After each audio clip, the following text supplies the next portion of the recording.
పిల్లలు పేరెంట్స్ మెచ్చిన university సంకల్ Chand Patel university Gujarat.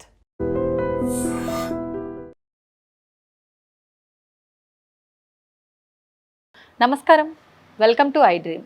ధర్మ మార్గం విత్ విజిత కార్యక్రమానికి స్వాగతం.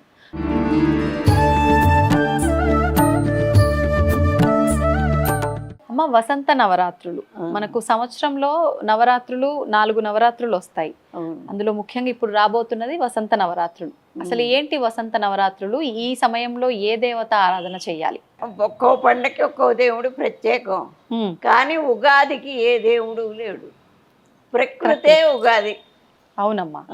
ఎందుకంటే దాంట్లో 5-6 రకాల పదార్థాలు వేస్తే దానికి దాని ఉగాది పచ్చడి అంటారు. అంటే చేదు, పులుపు, తీపి, వగరు అట్లా. అదే ఆ వసంత నవరాత్రిలలోనే పుట్టాడు రాములు వారు. అందుకని ఆయన గుర్తుగా చేస్తారు.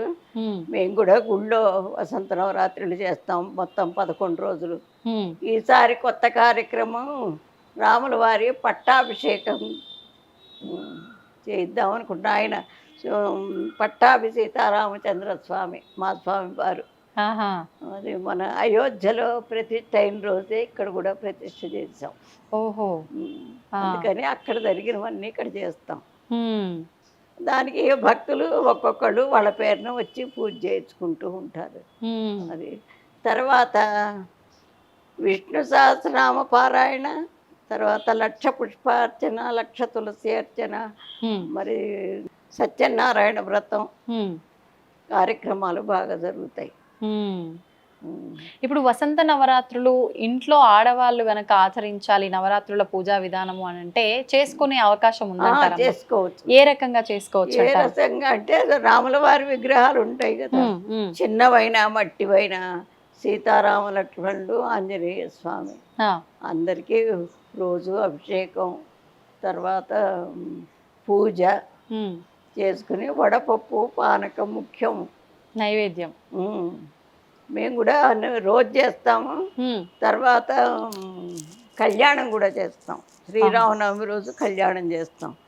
భద్రాచలంలో ఎప్పుడు జరుగుతుందో అప్పుడు చేస్తాం, కరెక్ట్ టైంకి. అది ప్రతి వాళ్ళు చేసుకోవచ్చు.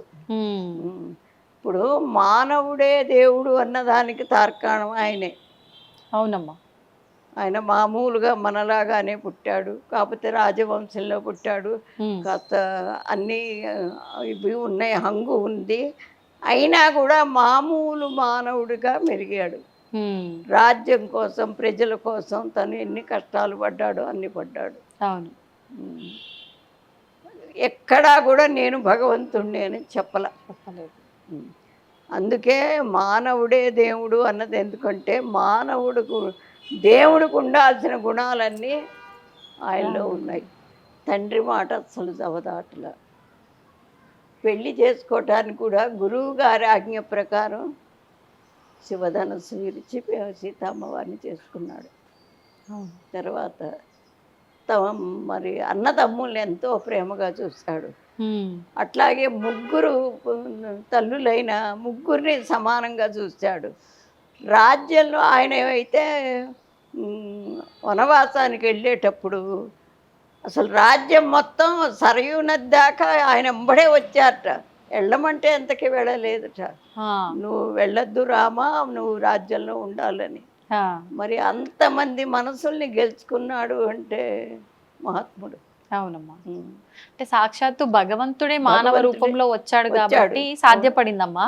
సామాన్య మానవులకి ఇదంతా సాధ్యపడుతుంది? అంత మెప్పు పొందటం అంత మెప్పు కాదు, కానీ మానవులు అన్న తర్వాత మెప్పు కూడా ఆ రకంలోనే ఉంటుంది. ఉండే ఇప్పుడు మనకి పెద్ద పెద్ద నాయకులు లేరా?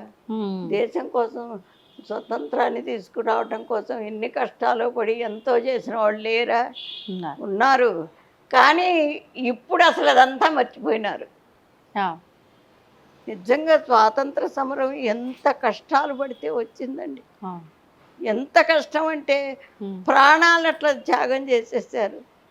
వాళ్ళకి సపోర్టుగా ఇంట్లో భార్య బిడ్డలు సపోర్ట్, ఎంత సపోర్ట్ ఇచ్చారు. మీరు వెళ్ళండి, మేము ఎట్లాగొట్లా ఇక్కడే ఉంటాం అని వాళ్ళు ఆడవాళ్ళు ఎంత సపోర్ట్ ఇచ్చారు అవును. ఆ స్వాతంత్ర సమరం కోసం.